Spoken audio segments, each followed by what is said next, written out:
ఓం నమ శివాయ. శంభో శంకర హరం బ్రహ్మదేవాయ. ఏడుకొండల వెంకటేశ్వర స్వామి, ఆ లక్ష్మీ నరసింహస్వామిని పాదాల సాక్షిగా మిథున రాశికి ఫిబ్రవరి 1 నుంచి 29 తారీఖు వరకు ఎట్లా ఉన్నదో ఒకసారి గవ్వలేసి చూద్దాం. ఓం నమ శివాయ. చిత్తా 2 పడ్డాయండి. గవ్వలు చిత్తా 2 పడ్డాయి. 3 బోల్తా పడ్డాయి.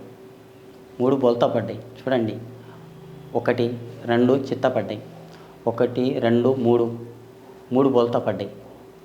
కానీ దీనికి మార్గం ఆలోచన రేఖాటంలో కానీ అదృష్టం రేఖాటంలో ఇద్దరు సాయం చేస్తే ముగ్గురు ఏడుస్తారు. అందుకే దీనికి వల్ల ఇట్లా పడ్డాయి. ఇంకా దీంట్లో చూడాలంటే ముగ్గురు కన్ను మంచిది కాదు.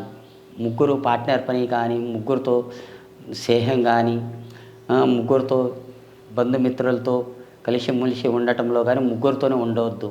అందరితోని కలిసిమెలిసి ఉండండి. ఎక్కడ పోయినా దానికి మార్గం మంచిగా ఉంటుంది. ఇంకా ఫ్రెండ్షిప్ ఎక్కువ చేయాలనుకుంటే ఎక్కువ మందితో చేయండి. ఈ ముగ్గురితో మాత్రమే చేయకండి. కానీ ఇద్దరితో కూడా చేయొచ్చండి, మంచిగా ఉంది. ఈ బోల్తా పడ్డాయి. అందుకే కొన్ని కష్టాలు, చిక్కులు, ఇబ్బందులు వచ్చినా కానీ ఒక 10 మందిని మీకు సహకారం ఆదుకుంటారు. ఒకరు కింద పడినా కానీ ఒకరు పైకి లేపే వాళ్ళు కూడా ఉంటారు. కానీ అలాంటి వ్యక్తుల వల్ల మీకు సహకారం మంచిగా ఉంటుంది. మీకు ఈ పెద్ద పెద్ద వాళ్ళతో కూడా మీకు మంచి గడియలు ఉన్నాయి. మీరు చేసే పనుల్లో కానీ, మీ జాబ్లో కానీ, ఆలోచన రేఖాటంలో కానీ, మీకు చదువు విషయంలో కానీ, మీ అనుకున్న పనుల విషయంలో కానీ, అనుకున్న పనులు మీకు బాగానే జరుగుతాయండి. ఏం తొందర పడకండి, నిదానం చేయండి. ఆ భగవంతుడు మీకు తప్పకుండా కాపాడుతాడు.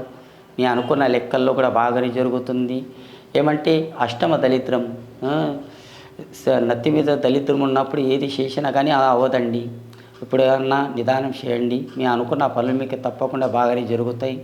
ఆ శివుని దయ వల్ల అనుకున్న పనుల్లో కానీ, ఇక్కడ మేడారం సమ్మక్క సారక్క పేరు మీద ఇక్కడ ఏడుపాయల అమ్మవారికి దయ వల్ల మీ అనుకున్న పనులు మీకు తప్పకుండా జరుగుతాయి. కానీ ఉరుకులు ఆడకండి. నిదానమే ప్రధానం. మంచిగా ఉంది. మీరు ఎంత నిదానం చేస్తారో అంత మంచిగా ఉందని దీంట్లో గవ్వలాటలు వెళ్ళినాయండి.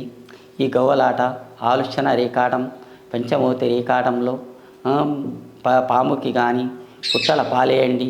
మీ అనుకున్న పనుల్లో కోరిక ప్రశ్న శేష పనుల్లో కూడా బాగానే జరుగుతాయి. ఏం తొందర పడకండి, నిదానం చేయండి. మీ పేరు మీద ఈ గవ్వలు చిత్త 2 పడ్డాయి, బోల్తా 3 పడ్డాయి. జై శ్రీరామ్.